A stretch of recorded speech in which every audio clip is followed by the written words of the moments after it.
સુરતથી હાલ મહત્વના સમાચાર સામે આવ્યા છે। અડાજણ પોલીસ દ્વારા કાર્યવાહી કરવામાં આવી છે। અડાજણ પોલીસની કામગીરી જોવા મળી રહી છે। મસાજની આડમાં દેહ વેપારનો પર્દાફાશ કરી દેવામાં આવ્યો છે। ગોરખ ધંધા પર પોલીસની કાર્યવાહી કરવામાં આવી। અડાજણના કોમ્પ્લેક્સમાંથી કૂટણખાનું ઝડપાઈ ગયું છે। સ્પાની આડમાં દેહ વેપારનો ધંધો ચાલતો હતો, તેના પરથી પર્દાફાશ કરી દેવામાં આવ્યો છે।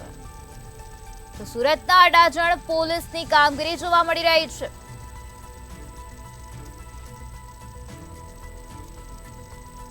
જેમાં મસાજની આડમાં દેહ વેપારનો પર્દાફાશ કરી દેવામાં આવ્યો છે। ગોરખ ધંધા પર પોલીસ દ્વારા કાર્યવાહી હાથ ધરવામાં આવી છે અને આ પ્રકારની પર્દાફાશ કરવામાં આવ્યો છે। અડાજણ કોમ્પ્લેક્સમાંથી કૂટણખાનું ઝડપાઈ ગયું છે, ત્યારે આ સમગ્ર મામલામાં હાલ પોલીસ દ્વારા વધુ તપાસ હાથ ધરવામાં આવી રહી છે। તો પોલીસ દ્વારા આ મામલામાં વધુ પૂછપરછ કરવામાં આવી રહી છે, વધુ કાર્યવાહી હાથ ધરવામાં આવી છે। તો સ્પાની આડમાં દેહ વેપારનો ગોરખ ધંધો અહીં ચાલતો હતો। આ જ મુદ્દે વધુ માહિતી આપવા માટે આપણી સાથે સંવાદદાતા દિવ્યેશ પરમાર જોડાઈ ગયા છે।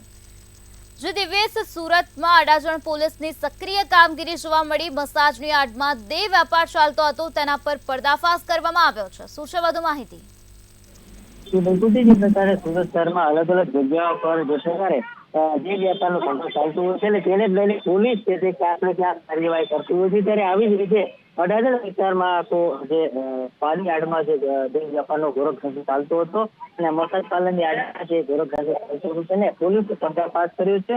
ખાસ કરીને અડાજણ ભૂષા ભવન સ્કૂલની સામે જે કોમ્પ્લેક્સ આવતું હતું, તે કોમ્પ્લેક્સની અંદર કૂટણખાનું છે તે પોલીસે ઝડપી પડ્યું છે અને સાથે સાથે કહી શકાય કે મસાજના નામે ગ્રાહકોને બોલાવીને તેમને સર્વિસ માણવા માટેની સુવિધા છે તે પૂરી પાડવામાં આવતી હતી। ત્યારે પોલીસે રેડ કરી અને જે અડાજણ વિસ્તારમાં જે સ્પા ચલાવતો હતો તેવો સંચાલક આલમ ઉર્ફે રોબી શેખની ધરપકડ કરી છે। જ્યારે સ્પાનો મુખ્ય માલિક મયુર નાઈ છે અને આ મયુર નાઈ હાલ વોન્ટેડ છે। મયુર નાઈને પકડવા માટે તેને પોલીસે ગતિમાન કર્યા છે। ત્યારે જે પ્રકારે કહી શકાય કે સુરતમાં આ પ્રકારનું જે ગોરખ ધંધો ચાલતો હતો તેને જ લઈને પોલીસે આ ગોરખ ધંધા પર લાલ આંખ કરીને રેડ કરી હતી। જી દિવ્યેશ, સમગ્ર માહિતી આપવા બદલ આભાર। પોલીસને આ બાબતની જાણ થતા પોલીસે લાલ આંખ કરી હતી અને કામગીરી કરી છે। મસાજની આડમાં દેહ વેપાર ચાલતો હતો, તેના પર પર્દાફાશ કરવામાં આવ્યો છે અને વધુ તપાસ હાથ ધરવામાં આવે છે।